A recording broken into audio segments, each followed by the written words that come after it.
Um pouco antes de entrar na pandemia, eu fui fazer um curso com um fotógrafo chamado Ding Musa, lá no Instituto Moreira Salles. Quando a gente terminou o curso, eu achei que tinha aprendido o suficientemente técnica que eu gostaria, quando ele me falou de um projeto que tinha na cidade de Tiradentes chamado Ali Leste, da qual ele fazia parte, era um dos fundadores. E nesse curso que ele propôs para a gente começar, chamava Paisagem Projeto. Ele me apresentou um artista que foi um dos grandes presentes para mim do Ali Leste e do Ding Musa. Para mim, me ensinou muita coisa, me ensina muita coisa todo dia, que é o André Comatos, com quem eu estou conversando hoje, né? Um artista visual incrível, performer também, de certo modo. Tem uns trabalhos incríveis que eu tive acompanhando ao longo dos últimos anos. E o Ali Leste, estudar um pouco com o Ding e com o André, foi um pouco um pouco da alegria que pôde existir dentro de uma pandemia e de um governo e um estado de coisas horríveis que a gente viveu. Né? Tem muito tempo que eu não converso com ele, mas parece que todo momento que a gente conversa, parece que a gente deixou de conversar ontem, né? Como tudo bom, Romato? É, tudo bem, pela Conta um pouquinho para as pessoas do seu trabalho, como foi sua formação, né? O que que você faz hoje em dia, o que que você tem feito hoje em dia? tá bom. É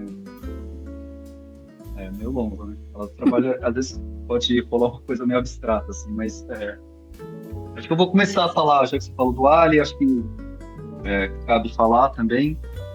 Eu acho que o Ali, para mim, ele surge quando a gente perde a eleição do Bolsonaro, né? 2018. E eu lembro que eu fui fazer a contagem de votos lá na ocupação 9 de julho, né? Já tinha uma ligação, né, por causa do aparelhamento, né, da Galeria Real Cupa, assim, e, e lá surge o Ali, assim, surge como a ideia, no começo uma ideia muito incipiente, mas juntaram alguns artistas para tentar fazer alguma coisa de uma ação mais real, né, de mudança, porque a gente sabia, ou pelo menos minimamente entendia, mas eu acho que a gente estava equivocado, foi muito pior, do que viria, né? A gente entendia que talvez a arte ela pudesse ser uma das brigadas contra o fascismo, né? Então começou a desenvolver um projeto que a princípio ia ser uma escola, foi por um tempo uma escola de arte livre itinerante, por isso Ali, né? Uhum. E a gente para começar começou o projeto na cidade de Tiradentes. E tinha uma das integrantes, a Sara Campos, que já tinha feito um projeto lá e chamou a gente para conhecer o local, né? A cidade. Bom, a cidade, né? É uma cidade. Né? Foi incrível, assim, a gente ficou extremamente feliz, comovido. O lugar é incrível, né? Como você sabe. Principalmente acho para pessoas que moram aqui no centro comercial, é um outro tipo de paisagem, assim, né? É interessante pensar, assim, essa mudança de paisagem, quando você falou de paisagem do projeto, né? Que era esse projeto de pensar a paisagem, né? Pensar o retrato como paisagem, né? Pensar a mudança, por que a mudança da paisagem ocorre, né? Não é nada por acaso, né? Tudo construído, né? Então, entender que a cidade de Tiradentes até 84 era fazenda, Uhum. né? Em 84 é instalado o primeiro projeto de habitação social, né? Eu não sei se foi Coab, CDHU, enfim. E daí, a partir disso, a paisagem começou a ser completamente transformada, saindo de um morros com vaquinha para virar uma cidade dormitório. Por mais que, assim, é um termo que é muito usado hoje em dia, mas o princípio da ocupação foi feito para ser uma cidade dormitório. Nada mais é uma venda, né? Chama assim, um ambiente seguro como só um ambiente de passagem, né? Porque você só vai lá porque o resto do dia você vai servir o outro. E a grande maioria, né, trabalha aqui no centro comercial. São a princípio 2 horas. Né? Bom, a partir disso, de 18, apesar de meu trabalho plástico sempre flertar muito com questões políticas, sociais, às vezes econômicas, eu acho que começou a ficar um pouco mais próximo, assim, porque não só com o desenvolvimento do Ali, mas como na Galeria que o próprio aparelhamento, né, que é essa rede, né, de ativismo, comecei a ficar mais ativo. Então, de certa maneira, o trabalho começou a ficar mais contaminado, né, por ações Uhum. mais diretas, né?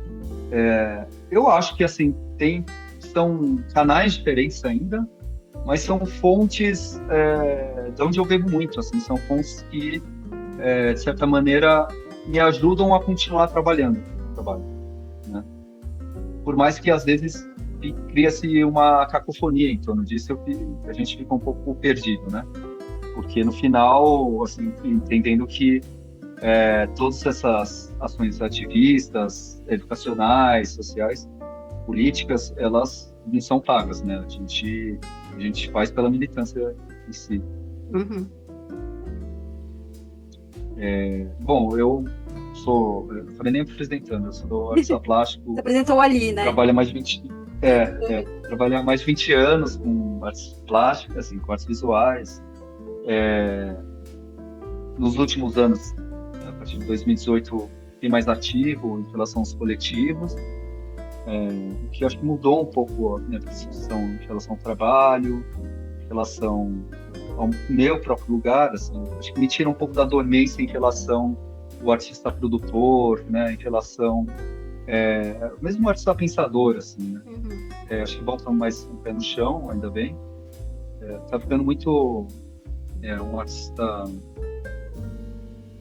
um artista meio padrão, assim, que faz feira, faz bienal, que é muito legal também, assim, Uhum. não estou cuspindo no prato, não estou negando, mas eu acho que isso é um lado, acho que o artista exerce, mas tem que existir outros lados, né? Senão vira um monólogo. Eu acho que a ideia é criar um diálogo, né? E muitas vezes, talvez pelo meu próprio trabalho, acho que é um pouco meio assim, eu trabalho sozinho, Uhum. né? Eu sou um daqueles artistas que acaba fazendo meio tudo, assim, sabe? Vou aprendendo, vou desenvolvendo, vou pensando no trabalho. Eu acabo fazendo muito só, assim. E acho que pelo menos um primeiro ponto, claro, assim, foi que a partir desse contato e criação do Ali, e recontato com a Preocupa, do APA, me possibilitou, acho que, criar essa relação de diálogo com o outro de uma maneira mais intensa. Que não é fácil, né? Isso muda um pouco o jeito que você vai entendendo o seu próprio trabalho e mesmo valorando eles. Porque quando você está com si próprio, por mais que seja às vezes meio torturoso, é um monólogo que você vai lá se enfrentando, assim, né? Um monólogo esquizofrênico. Mas com outros é um diálogo intenso. Isso não é sua ideia ou do outro, é de todos que vão se formando, né? Uhum. Então, é uma outra prática, assim, que tem ensinado muito, assim. Não sei se eu te respondi. Você respondeu como, na verdade, como vem sendo a tua formação, né, como artista, eu acho que é bastante interessante, né? Isso vai de encontro com a pergunta que tem sido feita aqui, né, nessa jornada de entrevistas, né? Como esse processo emocional todo interfere no seu processo criativo, né? Porque parece que essa relação com o outro mudou um pouco o escopo do seu trabalho também, a maneira como você trabalha. Não sei se a estética do seu trabalho, porque ela é tão já, para mim, tão conhecida assim, mas eu acho que mudou muito o escopo de como você trabalha, como você pensa, né? Então, como esse processo emocional do encontro com o outro tem mudado, né? A inspiração para o seu trabalho. Sim. É uma coisa meio... acho que não tem muita regra, assim, sabe, Lala? Pelo menos pra mim, assim. Tem uma coisa... eu acho que eu sempre consegui separar um pouco os canais, assim. Meu trabalho eu acho um pouco hermético, assim, às vezes. Às vezes eu acho que não, mas ele tem um código muito enraizado, assim, eu acho, né? Lógico que eu acho que essas frentes, né, de coletivos mudaram muito o jeito de eu pensar, entender o trabalho, relacionar ele às coisas. Mas eu vejo como dois canais. E talvez nesses últimos anos, assim, de 18 para até aqui, por mais que eu tenha trabalhado assim, na minha pesquisa pessoal, eu acho que... desculpa, hoje eu tô Aéreo. sem dormir direito, aí tá me dando uns vazios. Assim. Por mais que assim, tenha me ajudado, né, eu separo uns canais, mas ao mesmo tempo eu acho que o trabalho, né, com os coletivos, o ativismo, me consumiu muito assim nesses últimos anos. Eu me dediquei assim, foi uma dedicação voluntária, né, que realmente acho que a gente estava precisando, não que tenha parado, eu acho que a gente vai continuar meio para sempre, né, porque tá tudo, quando você olha, você fala, nossa, melhorou muito, né, tá difícil o negócio assim, principalmente depois dessas últimas eleições, assim, né, e com essas últimas notícias de privatização, mesmo você vai vendo o estado da cidade, né, você vai vendo mesmo como que o Nunes se reelege, mesmo sendo um péssimo administrador, independente, né, de lado político, mas como administrador, vamos pensar bem pragmaticamente, inútil. Dentro desse pensamento, como que ele é um CEO para essa empresa, né, um gestor para essa empresa? Exato, não, exato, assim, bem pragmático, assim, né, tirando a ideologia, assim, né, se é possível, mas acho que no caso pode ser o inútil, não sabe fazer nada, não sabe nem falar, não sabe administrar, né, é muito claro como nesse último ano, né, para a eleição, para a candidatura, ele começa a fazer benefícios na periferia, né, botar o PS, faz recapeamento, vai fazendo uns tapas, assim, né, mas ao mesmo isso tudo sem incitação, né, tudo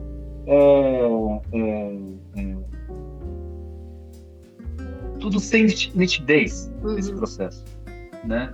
E assim, quando eu falo que eu acho que é importante continuar lutando, eu acho que, né, continuar nessas ações, é porque eu acho que de fato, não sei, a gente está vivendo numa cacofonia esquizofrênica da sociedade, assim. Você não liga um ponto com o outro, assim, que são pontos meio básicos, assim. Acabou de chover, nem choveu, acabou a luz, ficou uma semana sem luz. Daí você vai lá, não, mas eu vou votar nessa pessoa. Porto Alegre reelegeu o cara que deixou as comportas invadirem, né?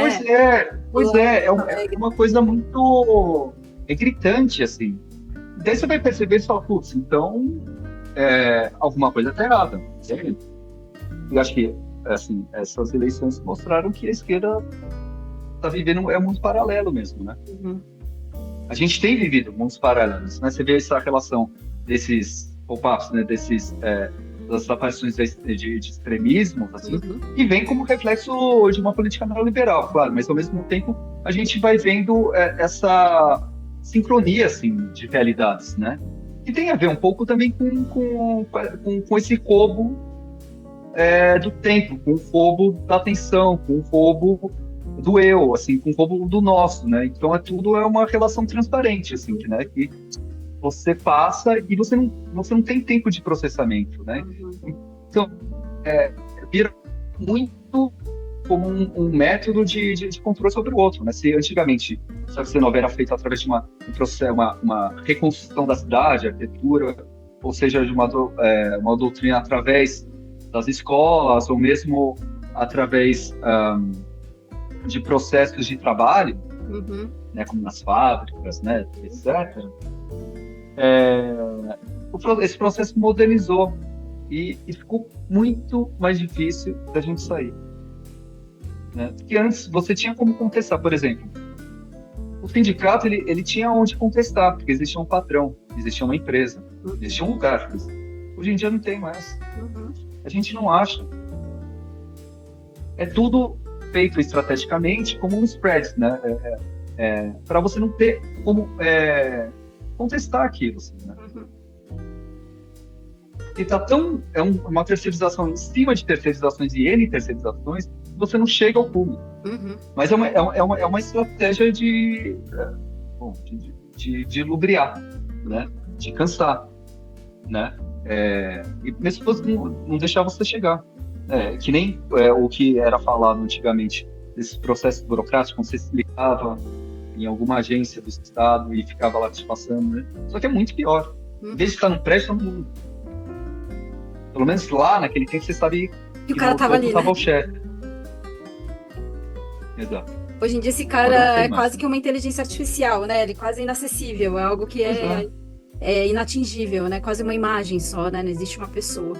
Eu acho que é como se a gente fosse comparar a força pela arma que existia, né? A força armada, que hoje a gente não tem, porque tem bomba nuclear, ninguém vai usar portar esse tipo de luta, né? Mas você ampliou o poder do soft power, que hoje não é só através da cultura, né? É através dessas crenças, de um conjunto de dominação, né? Pela palavra, assim, que foi agravando, né? Mais. E é muito difícil você Uhum. conseguir reverter um E, processo e, desse. e é engraçado pensar, engraçado, bom, curioso, pensar que antigamente a palavra, como se fala assim, um homem de palavra, né? Que era essa relação da honra, né? Que, desse posicionamento, que era um pouco de posicionamento como um marco. Uhum. Hoje, a palavra, você fala uma intenção, só que quando questionam ela, porque essa palavra, ela flopou, ou ela foi para um outro lugar, não, eu não falei bem isso. Apesar de eu ter falado isso, era para dizer outra coisa, porque tudo é relativo. Exato. É muito bizarro, assim, porque isso é, você vai tensionando, na verdade, esse estado de direito, assim, né? Uhum. É o que os fascistas eles fazem, né? Eles fizeram muito, né? Eles sempre Eles distorceram, ficam né, o tensionando, significado falam, real não, das mas coisas. esse é meu direito de ir e vir, é meu direito de manifestar. Uhum. A gente não vive na democracia. Uhum. Eles usam de quase que um paradoxo dentro dessa relação de um Estado democrático para dilubriar, né? Para enganar, para reverter em alto benefício, né? Uhum. Então, todas essas É coisas um lugar inteligentes que os liberais de fazem. que nada é real, né? Mais, né? Ele é sempre um real temporário. Eu estava vendo ontem uma entrevista muito interessante do Kenny Reeves. Ele disse que estava conversando com uma família de amigos dele, franceses, e umas crianças nunca tinham visto o filme Matrix. E ele estava contando Ah, sobre o que era o Matrix, né? Fala, não, é um cara que, né, percebeu que existia um mundo real e um mundo virtual, e que ele talvez não conseguisse mais distinguir o que era real e o que não era real, né? E daí para ele isso era muito angustiante, assim. A criança falou assim, mas do que importa, né? Por que importa ser real ou não ser real mais, né? Porque hoje você vive num universo do então, porque videogame, do a gente é avatar, né? uma. Da sua personalidade que é no Instagram é uma pessoa e você não é mais essa pessoa, né? Então é um mundo que é muito A gente volátil, vive né? nessa interface. Então, porque a gente vive dentro dessa interface. Assim, eu não sei se felizmente, mas mudou muito, assim. Eu tento me adaptar, assim, mas é muito difícil, eu acho que... eu tenho muito entendimento, assim, eu acho que a nossa geração, assim, talvez tinha um entendimento um pouco mais matérico, né, das coisas. Assim, a gente pega essa rebarba ali, né? É, a Guerra Fria, né? A gente pega ainda essa relação de posse material, né? Porque existia, né, essa relação das fronteiras, né? Desses limites físicos claros, que mudou muito rápido nesses últimos anos, né? Como que você vai E prender a, alguém que comete um crime contra você e tá lá nos Estados Unidos, né? Por exemplo, essa situação que teve com Elon Musk agora. Como que você vai aplicar sim, leis territoriais dentro do Brasil e uma pessoa que comete crime no seu território, mas que fisicamente, juridicamente está nos Estados Unidos, né? Como que você determina o que é lei em um lugar e outro não, né? não, é muito bizarro isso. É muito difícil, assim, para mim vai criando essa sincronia, assim, um pouco do real. Uhum, Porque o real não é o que você vê, mas não é o que você toca. uhum, O real é o que você sente, de certa maneira. uhum, Mas o que você sente, até que ponto é o que você sente e isso não está sendo coordenado. uhum. O Shugani fala muito, né, nos livros lá, eu não lembro qual que é, mas ele fala dessa relação do controle através do desejo, né? Sim. É. Que é muito importante, né? Que é essa relação pós-foucault, assim, né? Uhum, E, e para mim isso vai me martelando, assim, porque ao mesmo tempo que o sentimento vira a última fronteira, né? uhum. O desejo vira a última fronteira, porque o corpo já tem. É difícil pensar uma saída nisso tudo, né? E até o sonho tá sendo catalogado, né? Daqui a pouco. A gente pensa, nem se falou, mas o algoritmo ele é tão rápido que ele consegue te captar ali. Uhum. É esse estado de vigilância assim, contínuo, né? Assim, que a gente Antigamente era, por exemplo, pensando nas programações de TV. Uhum. Antigamente, eu estava lendo é um livro da Marilyn Chauí, né? Agora esqueci o nome do livro, não está aqui, tá em casa, mas ela fala um pouco desse processo de privatização das universidades, né? Daí, no momento, ela traz esse comentário aí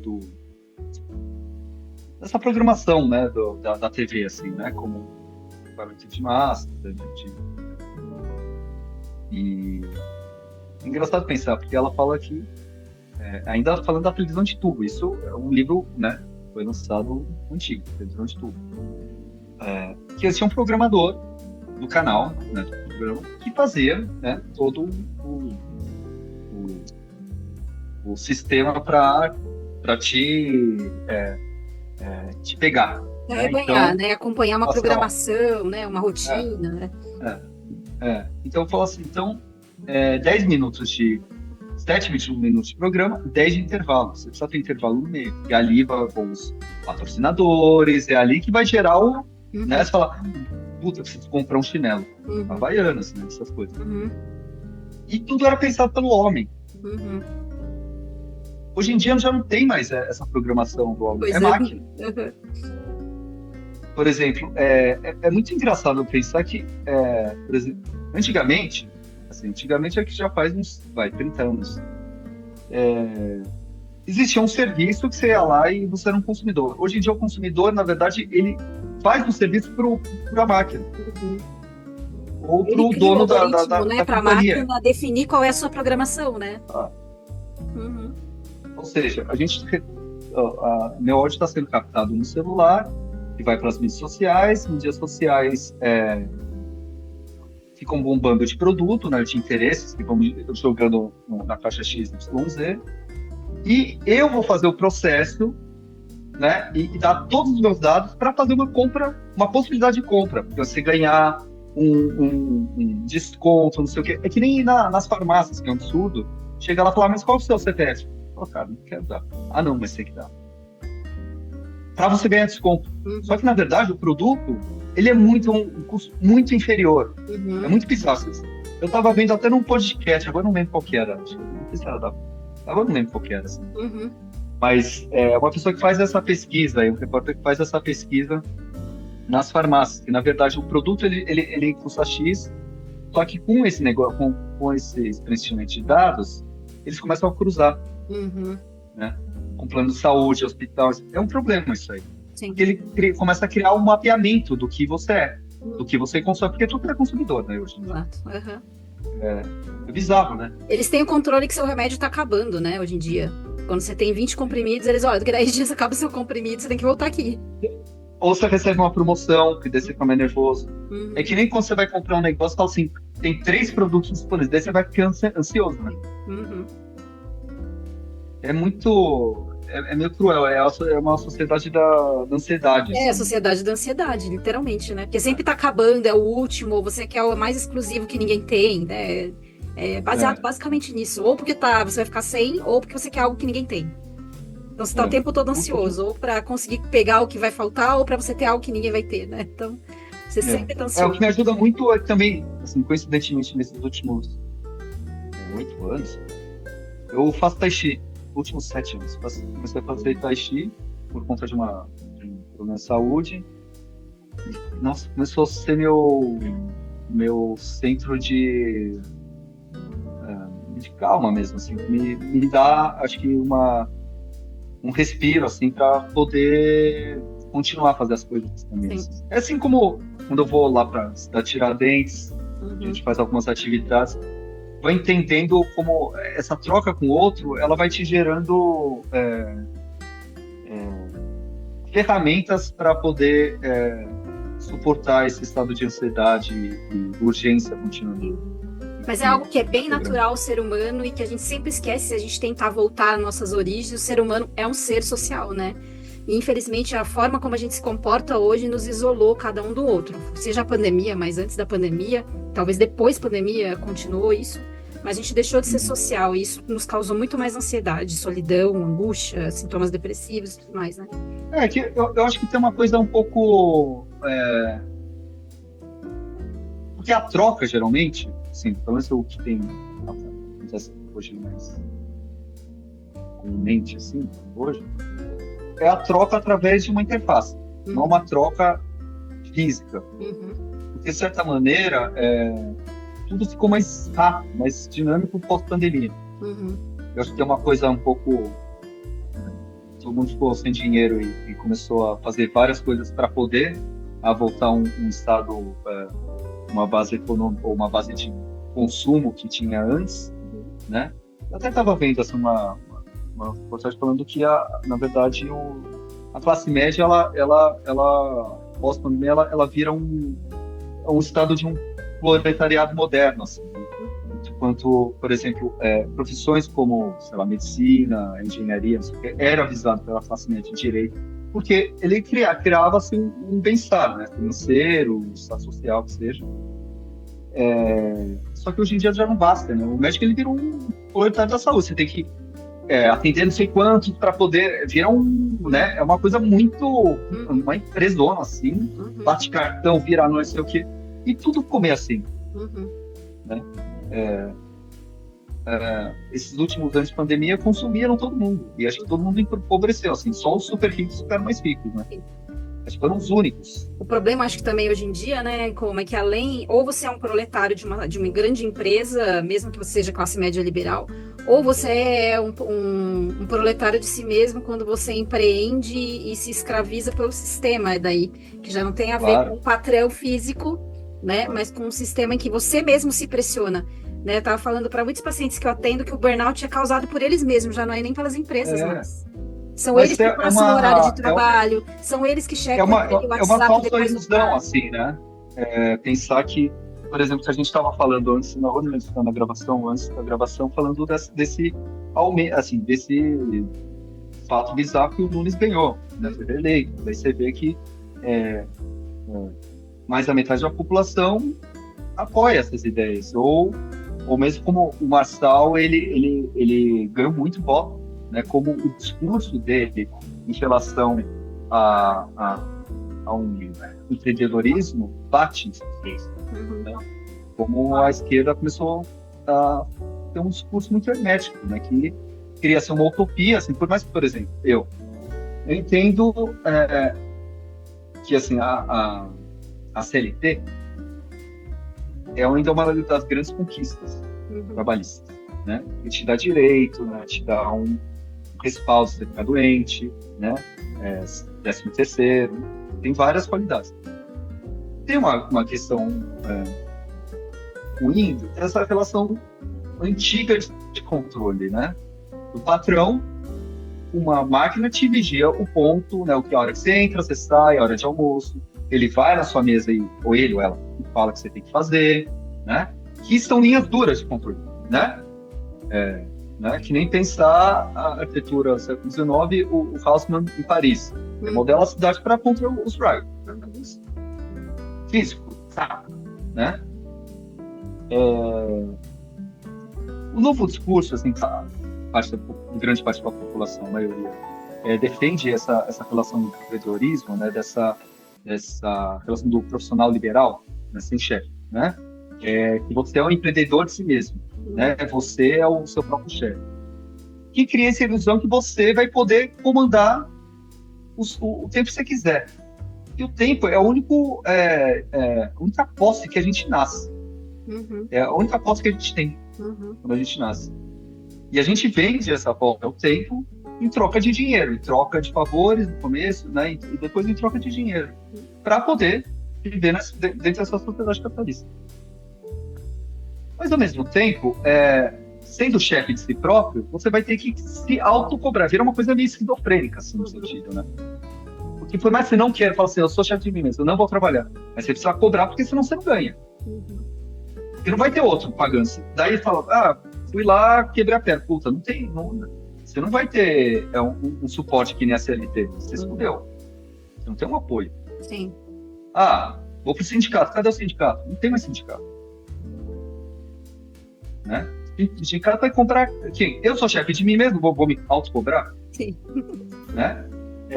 vira uma cacofonia, mas é uma criação de uma ilusão desse tempo que você pode ter. É que nem a relação, um pouco dessa proximidade do coachismo, né, Marçal, a relação da procura de Deus, seja nos evangélicos católicos, acho mais nos evangélicos. Assim. Mas essa procura por algo que você não tem, que você almeja. Né? Eu fiz um trabalho um pouco, acho que beirava um pouco essa relação de discurso, foi lá na Pinacoteca, chamava Noite Longa, que eram essas lanças de mais 5 metros que tinham os objetos, que eu acho que para mim são commodities, que ficavam empalhados ali, né? Então a pessoa ela tinha o acesso visual, via que livro, que era um livro, tinha um título, via que tinha água, um saco com terra, um relógio, mas ao mesmo tempo você não tem um acesso físico, você não tem um acesso integral à informação, ou ao bem natural, né, à água, ou ao tempo, ou, né, à posse material. É tipo, como chama? Esses amostra grátis. Sei. É só para te pegar mais. Assim. É só para te causar mais desejo, eles ficam em suspensão, assim, que como se aquilo pudesse cair e você ter acesso àquilo, mas aquilo não está, também está de suspensão interna. Assim, né? E é um pouco o que eu acho que a política neoliberal ela tem de proximidade com essas novas religiões, assim, tipo, as empresas de Deus, né? Amor Deus, reino de Deus, Deus é amor, sei lá. Tem, cada hora é uma coisa, assim, né? E é uma promessa e um vislumbre de algo que não é atingível, né? É isso que mantém, né? Essa ideia do capitalismo em si, né? Exato, é que nem, se eu trabalhar 15 horas por dia, sei lá, com Uber ou com qualquer outra coisa, eu vou conseguir comprar não sei o quê. Só que sempre tem uma coisa que você não consegue. Quebrou o carro, o gasolina não pintou, trânsito, daí você gasta com ar-condicionado, sei lá. Vão te dando várias coisas que você não consegue chegar. Né? Mas isso é a promessa do capitalismo, assim. É isso. Tudo bem, hoje em dia eu vivo com muito... Assim, eu preciso de muito mais dinheiro quando eu tinha 18 anos. Né? Por mais que eu não seja gastão, não tenho uma vida de luxo, mas lógico existe uma relação de privilégio, mas ao mesmo tempo é uma vida muito simples, assim. Eu tento criar uma vida muito simples para mim, porque eu acho que as coisas têm que ser simples. Né? Eu acho que todas essas relações de conforto, elas, por mais que sejam boas, né, elas trazem, fortalecem essa relação de privilégio e, na verdade, criam uma relação de dependência. Né? Por mais que, assim, por exemplo, o que eu tenho de mais de privilégio hoje em dia é meu problema de saúde. E eu posso não ter mais, porque eu tinha uns problemas de saúde que me obrigaram a ser um escravo dessa máfia.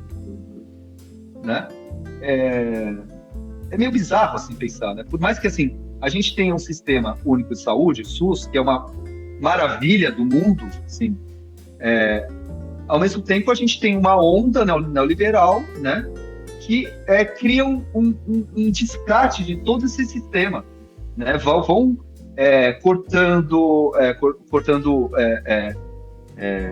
investimentos, vão cortando gente, não vão mantendo os edifícios, né? Hospitalares, para criar justamente essa programação que fala, bom, vamos privatizar a TV Cultura agora, né?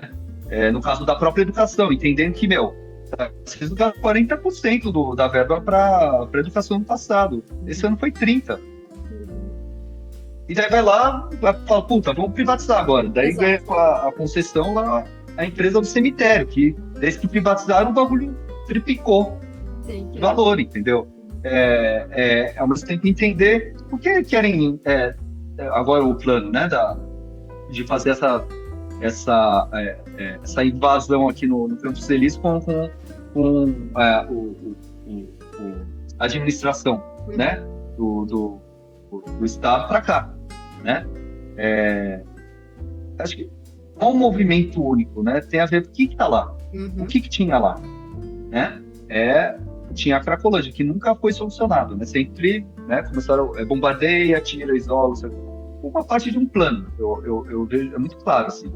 Então começa a dispersar, as pessoas vão sendo coordenadas pela polícia, né? E vão ocupando outros lugares que vão se valorizando e quem compra Porto Seguro. Exato. Engraçado que a cidade administrativa que vão criar é do lado da Porto Seguro. Já tem vários partidos. Uhum.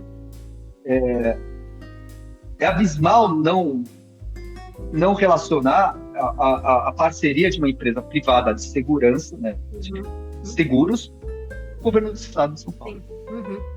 Como a máquina pública está sendo privatizada, assim, está sendo utilizada para benefícios privados. Sim. Uhum.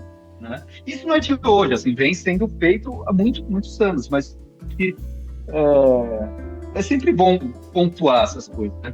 Senão a gente está no esquece. caminho contrário que muitos países fizeram, né? Esses bens básicos, né, do cidadão, o direito do cidadão que está na Constituição, né? Energia, água, escola, né? Já foram privatizados nos países industrializados, nos países de primeiro mundo, e já se voltou atrás, porque se percebeu que é impraticável dar direito ao cidadão dos bens mínimos numa empresa, né, que fica privatizada, com o interesse do capital, né? De alguém específico, né?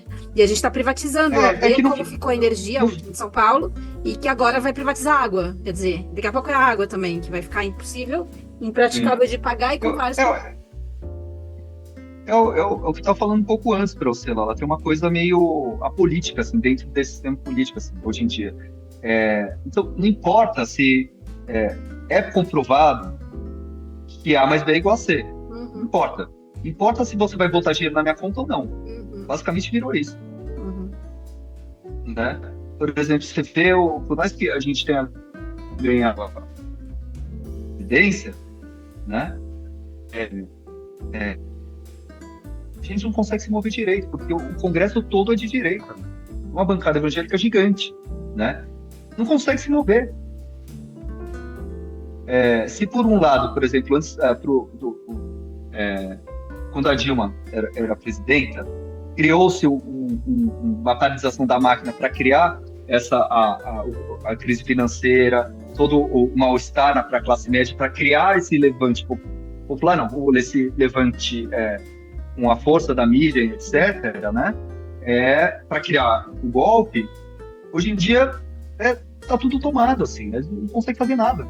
Assim, tem feito muitas coisas, mas não faz mais porque as pessoas não estão interessadas. Tem essa relação do político a político. A política no sentido que a única política é o benefício próprio.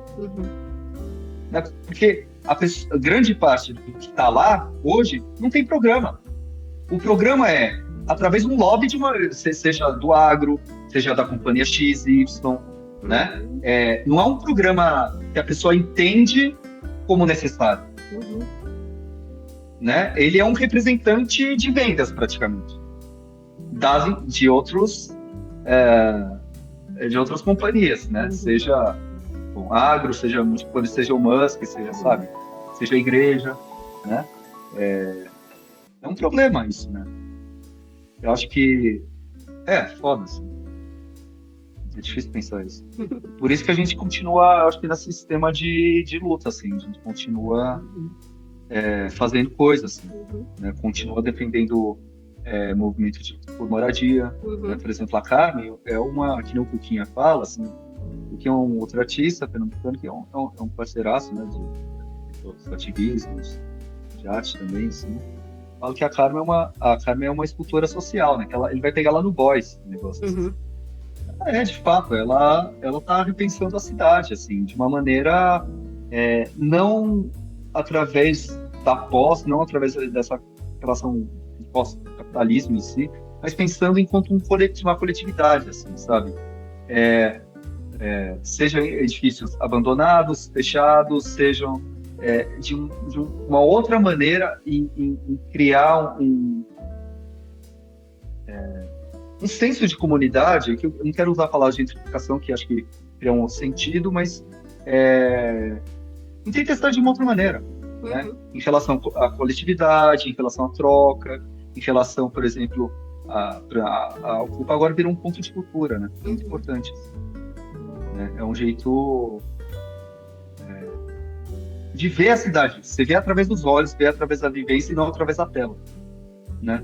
Eu acho que às vezes essa sincronia um pouco esquizofrênica que a gente vive está muito através vem muito através dessa interpretação que a gente vê através da tela, Sim. não através do real, né? Tanto um sintoma muito claro, por exemplo, um exemplo bem chulo, tá? Antigamente a gente via show com o olho, você dança. Hoje em dia fica com uma tela, todo mundo com o celular, assim. Você vai ao vivo e assiste o show no celular. Você vai ao vivo, só que você vê através da tela 2x2, assim. As pessoas andam na rua olhando o celular, não olham entre si, porque olhar entre si cria ser um confronto, e o confronto é perigoso. Pode ser perigoso, né?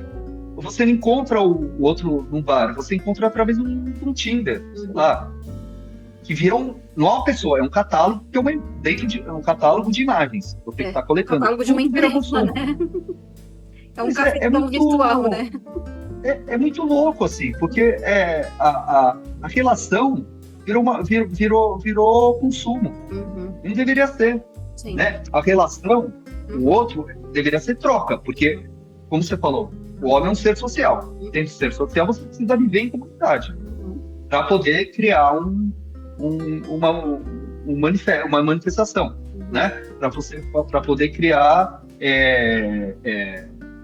diversidade, para poder criar novas coisas, né? Soluções, mesmo problemas. Mas se você entende que a troca com o outro é através de uma interface e essa troca vira consumo, é uma troca que vai ser filmada. Então isso vai ser gravado, isso vai ser publicado para você ganhar engajamento, que até acho essa palavra horrível para dar like ou não. O engajamento para mim tem muito mais a ver essa relação de luta corpórea mesmo, de enfrentamento. Exato, deturparam a palavra, e não né? autopromoção, né? Tá tudo, as palavras se deturparam. Sim. Né? Que tudo está em volta dessa relação de consumo das coisas. Não tem a ver com vivência, com qualquer outra coisa. É consumo em si. Né? Porque isso talvez esteja vindo por uma programação, assim. Eu fico pensando muito em relação a esses sistemas de controle, uma programação de tornar a gente superficial, alienado, transparente, burro. Quando eu falo isso, eu me coloco super. Eu sou. Claro, sim. Quando eu ligo essas redes sociais, eu fico até torto, assim. Sabe? Quando você vê, tem uma hora, vendo bosta. Assim. Uma coisa vai te levando a outra, e o robô sabe o que você quer, ele vai jogando, assim, né? Exato. Pílula de dopamina, né? Teve um estudo uns anos atrás que eles plugaram lá uma criança vendo esses shorts do YouTube, que não tem começo nem meio fim, daí sempre fica poupando outros, né? O nível de dopamina produzida era a mesma coisa que um adulto cheirando cocaína. Pois é. Só que uma criança, em formação. Imagina o estrago que faz. Você, como médico, sabe mais do que eu, assim. É um horror. É tipo bizarro, assim, né? Tanto assim, você vê lá no Vale do Silício, né? Onde está, né? Apple, tá, Microsoft, né, tá essas grandes big techs. As escolas, eles proíbem qualquer eletrônico. Celular, iPad, isso também faz mal. Eles sabem. Mas por que aqui tem que ter? É porque, na verdade, eles estão criando esses algoritmos, né? Se tem alguém que é dono da criação da nossa programação, é esse pessoal, né? Pois é. É meio ridículo, assim, e a gente fica muito refém dessas coisas, assim. Então, eu acho que, por exemplo, voltando, assim, por exemplo, eu tenho o privilégio de poder fazer arte. Eu acho que a arte é um jeito também de tentar, não reverter, mas tentar ficar pensando nisso, né? E é um privilégio que eu tenho. Por mais que não tenha, assim, tanto quanto eu tinha antes, né? Porque a gente vai revezando com várias outras coisas, mas ao mesmo tempo eu comecei a repensar a própria produção a partir disso. Vendo que, por exemplo, dar aula era essencial, assim, eu acho que para continuar pensando na minha produção. Porque iria pensar outros artistas, vem acompanhando outros artistas também mais jovens, ou em começo de carreira, forçando a entender um pouco o processo que a pessoa tem para poder auxiliar, né, acompanhar. Mas é uma troca também, né? Tem a ver com essa questão das relações humanas que a gente está falando, né? Da aula é uma forma também, né? de você, enquanto artista, trocar com alguém, já que a tua produção é solitária, né? Também é Claro. importante para você, né? Não, e é muito difícil, assim, é muito delicado, assim. Uhum, Assim, eu me sinto ainda não como um bom professor, eu acho que eu não sou, nunca serei, mas eu tô achando importante ter esse momento com o outro, assim. Na verdade, eu acho que vira um espaço que você, quase que um hackeamento, assim, você vai pensando desse sistema capitalista. Você está ganhando para aquilo, mas ao mesmo tempo, lógico, você estuda, traz a informação, mas você vai conversando com o outro. E uhum, com isso eu fico pensando, assim, artista narcisista, então eu fico pensando no trabalho, fico pensando na relação com isso, com aquilo, uhum, né? É um jeito também de que existir sem se entregar completamente por completo, sabe? E o que que você tem Para virar uma bebido máquina de produção, assim. cultural e intelectualmente ultimamente? Você falou da Marilena Chauí, você falou um pouco do Bill Churran, que é uma fonte que eu bebo muito, né? Mas o que que você tem, Sim. né, descoberto ultimamente, não sei, de audiovisual, né, de livros, ou o que que você tem, do que você O tem bebido livro, hoje em dia, né? eu tô meio estagnado ali na Mariana, quase acabei, mas eu entrei nesse processo de dar aula e é um curso que eu estou dando lá do Sesc de arte política, que Uhum, foi 4 meses, são 4 meses de curso. uhum, São 4 módulos, mas é um curso extenso assim, de uhum, formação. E eu estou trazendo um recorte, assim, do que eu entendo como arte política, assim. Então, coisas, lógico, que tem coisas que eu não gosto, mas ao mesmo tempo eu acho pertinentes, para uhum, mostrar, acho que, as diferentes facetas, assim, de trabalhos, às vezes, um pouco mais diretos, assim, em relação quase panfletários, outros mais herméticos. Alguns fazem crítica à instituição, ao mercado, outro à própria cidade, ou próprio comportamento, ou o próprio patriarcado, né? Então, mostrando, sei lá, na Mediator, por exemplo, ou falando de feminicídio, mostrando Teresa Margolis, uhum, ou mesmo essa relação do próprio colonialismo, né? Minerva Cuevas, né? Frente 3 de Fevereiro, né? Que é um grupo, né, contemporâneo nosso daqui, estava até na última Bienal, uhum, próprio aparelhamento, né? Galeria Preocupa,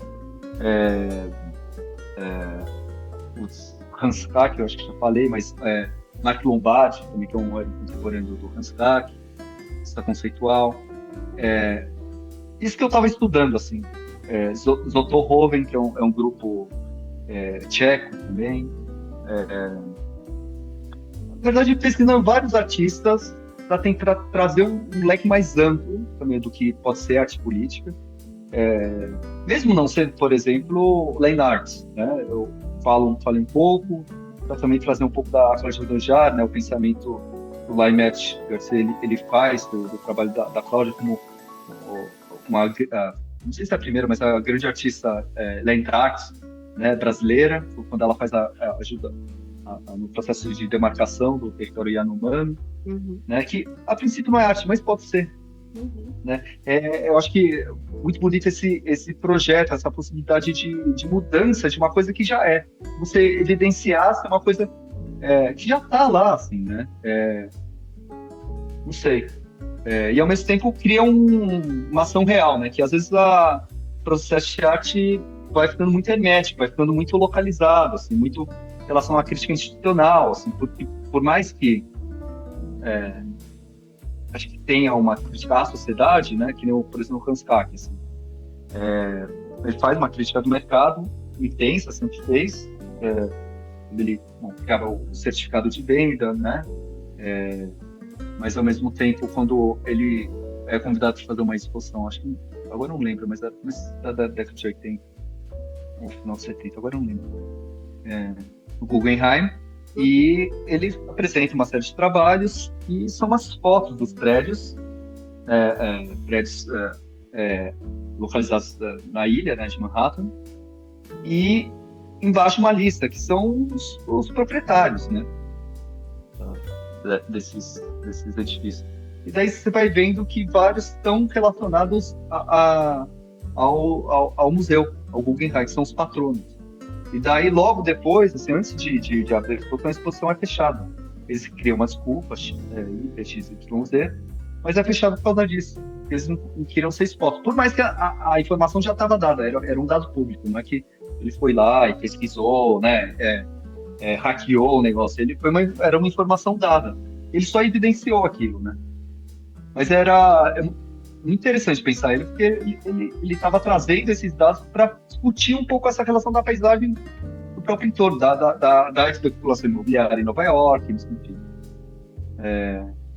Para discutir um pouco também essa relação de mudança de paisagem com a própria instituição, né?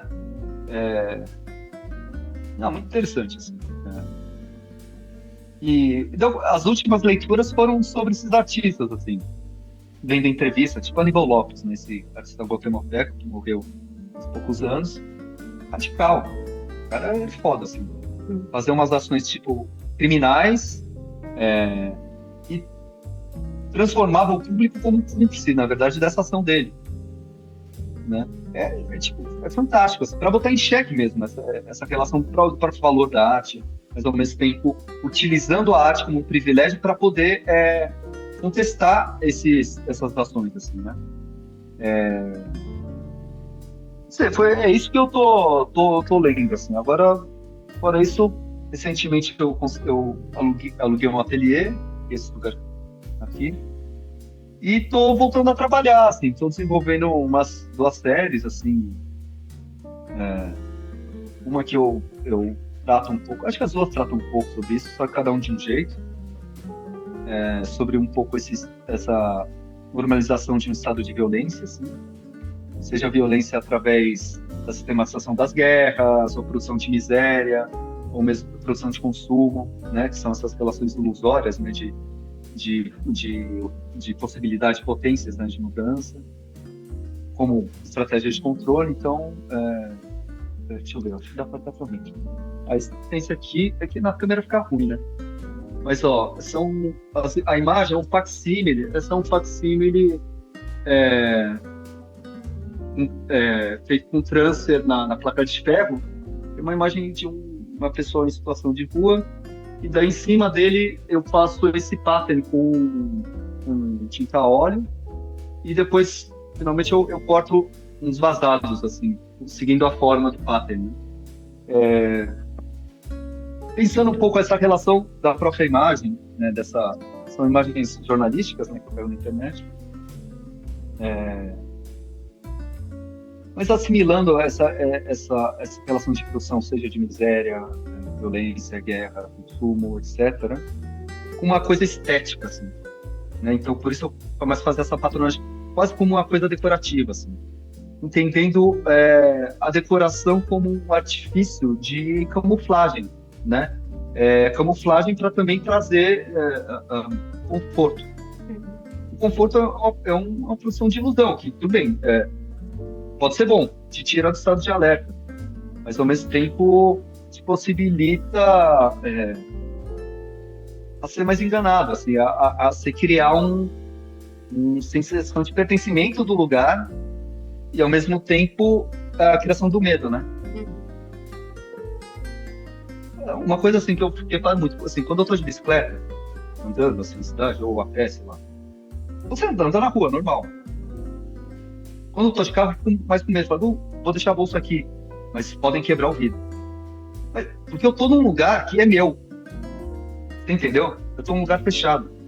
Lugar aberto não tem. Porque você tá sujeito à mesma situação de violência, mas ao mesmo tempo você vai. Você tá meio equalizado com o outro, de certa maneira, né? Daí também comecei a desenvolver, essa série aqui. Essa relação um pouco, né? Que é uma cortina, assim, ela vai ficar meio no espaço, agora está na parede, mas está no espaço. Ela vai criando essa geometria, né? Esse pattern geométrico, que é bonitinho, assim. Só que você vai chegando perto, ele é um pattern feito com arame farpado. E moeda, e o que liga ele é moeda, né? Então, para falar um pouco trazer um pouco de discussão essa relação também desse capitalismo neoliberal com uma proximidade com políticas de direita, né, fascistas, né, que tem essa proximidade muito clara, né? E são trabalhos que não são tipo cortinas, assim, é meio diferente, assim, um pouco do que eu faço, assim. Que te engana, assim. Ele causa esse mesmo, vamos dizer, essa mesma hipnose que a gente falou das coisas virtuais, né? Que as redes fazem, né? Essa mesma sensação, Sim, sim. né? Esse Nada é o que engano, né? parece, né? Nada é o que parece, assim. Uhum, Então, essa é uma construção de controle, assim, né? De criação de ilusões, assim. uhum, Enfim, daí eu tô meio aqui, assim, tô meio desenvolvendo umas coisas, mas tudo muito, enfim, como eu disse, assim, desde 18 eu tô muito voltado a essa coisa dos coletivos. Tipo, essa semana eu tô indo para Ouro Preto fazer a desmontagem da refundação, que foi a situação que a gente fez na Nove, ano uhum, passado, e depois a gente conseguiu uma itinerância para o Museu da Inconfidência, uhum. né? E daí tô indo desmontar e fazer o transporte para cá, de volta. E aí, que massa? Muitas coisas, né? A gente faz o que Bastante. também a gente consegue fazer também, né? Nós estamos nesse estado de coisas, né? Pois é. Eu acho que agora talvez eu fique um pouco mais voltado aos meus projetos pessoais, assim, do Uhum, trabalho de arte, assim, que eu sim. senti que eu dei uma distanciada um pouco, mas também eu precisava para Uhum, estar mais ativo na luta, assim. uhum, Não que não tenha que estar, mas eu sinto que talvez agora eu precise ficar um pouco mais presente aqui, porque eu acho que também é uma parte importante, assim, do meu processo de troca com o outro, assim. Por mais que seja uma produção mais silenciosa, sozinho acho que talvez seja bom também. Pô, maravilha, como? Não sei nem como agradecer. Já poder ver um pouco do Imagina. trabalho também, para as pessoas terem contato, pelo menos visual, com o seu trabalho aí, né? Dentro do seu Uhum. ateliê, né? E poder ter uma ideia do que você produz, né? Para a gente poder continuar acompanhando. Sim. Agradeço muito por sua luta E, também, pelo teu ativismo, né? A gente precisa de pessoas que estejam próximas, né? Aquelas pessoas que estão vivendo em situação de exclusão, né? Senão, quem, né? Senão a gente querer estar ali, quem vai querer, né? Estar nesse lugar. porque, na verdade, tem-se uma falso entendimento que o outro não tem nada a ver com você. Uhum, A gente vive no mesmo pote, não uhum, sociedade, né? Civilização. O pote é todo mundo junto, não está isolado um do outro. É que o capitalismo ele traz essa relação de discórdia e essa falsa situação que cada um vive num quadrado completamente diferente um do outro, que uma coisa não vai afetar o outro. uhum. Que é completamente louco pensar, né? Não existe isso. Se a base para de trabalhar, fudeu. Lembra um tempo atrás, não tinha greve dos lixeiros. Acho que foi na Europa lá. Fudeu a cidade. Parou. Sabe? É uma coisa meio básico, assim. Uma coisa depende da outra. Todo mundo faz parte de uma mesma rede. Se você vai cortando os pontos, você morre. Só que cria essa ilusão que o dinheiro, ele é o poder, né? Dinheiro agora nem material, mas é poder. Então, com isso, você consegue tudo que você quiser. Você compra. Se o Estado não te dá, você compra. Você particulariza, privatiza aquilo, né? Para criar essa falsa sensação de segurança, né? Isso não é assim, né? A gente sabe. Todo mundo sabe. Mas é difícil acreditar, né? É que nem, por exemplo, essa exposição em Ouro Preto, né, que a gente está fazendo de computação. O Museu da Confidência é o Museu Federal, né, da União, que tem 500 mil mobiliários do século 17 e 18, Brasil Colônia, né? E as pessoas vão, assim, tipo, turismo de massa, vão mostrar a história do Brasil, que é aquela. Dom Pedro, bababá, Dom João, bababá, né? História da escravidão, né? Não sei o quê. Mas, ao mesmo tempo, é uma fala meio que... não, mas agora tá diferente, mas não tá. Essa exposição, a fundação, a gente começou a criar relações de trabalhos contemporâneos junto dos mobiliários. Então, tava na mesma sala, não é que tava separado em sala, assim. E a galera mais conservadora começou a ficar puta. Porque não entendia como. Tá junto. Como assim? Eu venho trazer meus alunos para falar do Dom Pedro, só que tem um retrato de um preto aqui, né? que é por exemplo, o trabalho maravilhoso do Retratistas do Morro, né?